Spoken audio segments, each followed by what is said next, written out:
Tier 1 Worldwide Air Ambulance Services. Call now. Hey everyone, this is Keith Scott from Melbourne, Sydney, Australia. I'm one of the voices of Bull Eagle J. Ross.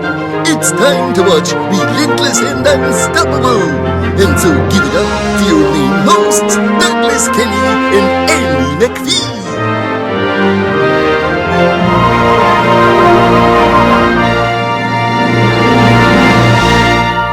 Yeah. And so around that time, everyone, the charter system was under renegotiation.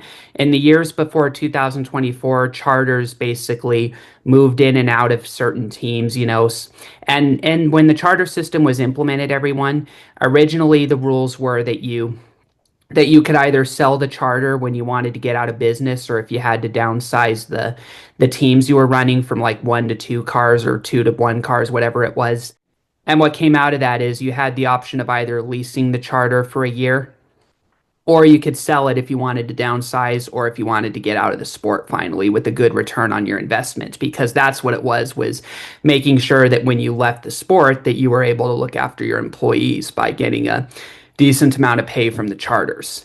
Ultimately, however, there were still some problems with it that didn't make it a good long-term investment, because the charter system was not really the best. I mean, you could get millions off of the charters under the terms of the agreements, but the issue was it was ranging between $1 to $2 million for a payout. And NASCAR basically would claim a piece of that price as part of the whole deal, that, we're giving you these charters, but we have to make investment on it as well. And because it takes like at least $1 to $2 million to field a race car for a certain amount of races, it just long-term financially, it was not good for the teams, which is why as the charter system progressed and, we saw Spire Motorsports, when their upset win at Daytona after buying out Furniture Row Racing's charter on a loan, by the way, and they built a great team from scratch and won with Daytona. And then in the years afterwards, Spire Motorsports and Spire Sports and Entertainment became heavily involved in the charter system, which led to the prices skyrocketing, because in the years afterwards, we were starting to see charters were starting to get bought out for like maybe $3 million and going up to $40 million. And so, but still, long-term wise, however, it wasn't good, because owners were still being bled financially with all the fees and all the fines and the penalties and all that. And so by the time that the charter system was up for negotiations again, teams such as Richard Childress and Joe Gibbs Racing and Team Penske and 2311 and Front Row Motorsports and literally almost every single team came up to NASCAR and said, look, can you make these charters permanent just so that we can raise our value and we can stay in the sport and make sure that our families and our employees are taken care of? And NASCAR would not budge on it. And they basically held a metaphorical gun to the team's heads during negotiation and said, hey, here's our contract that we're going to offer you for the charters. And if you don't sign it, you're going to have to leave the sport, because we're not going to do business with you if you don't sign it by this deadline. It was a take it or leave it deal.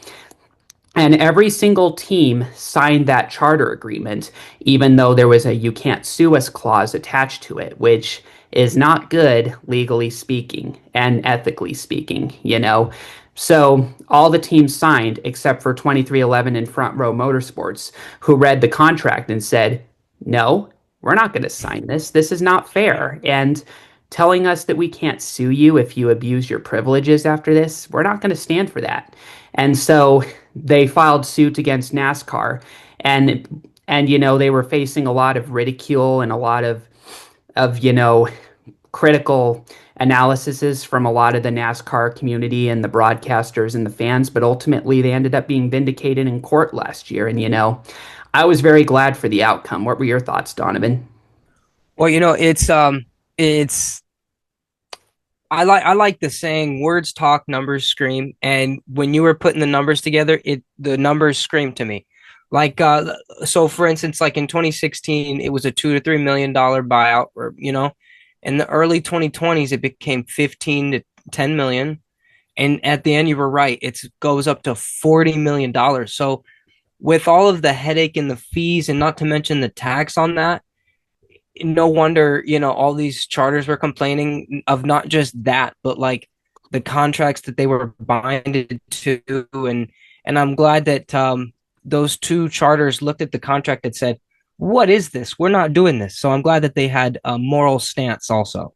Exactly, and NASCAR's very lucky that Gordon Ramsay didn't review that, because if Gordon Ramsay reviewed that contract, I mean, he's a chef, obviously, but he would look at it and be like, "This is raw." You know what I mean? Like, he would probably tear the contract up in Yes. front of them. Yeah. So, No, I agree. Yeah. Gee, that's all we have for Relentless and Unstoppable.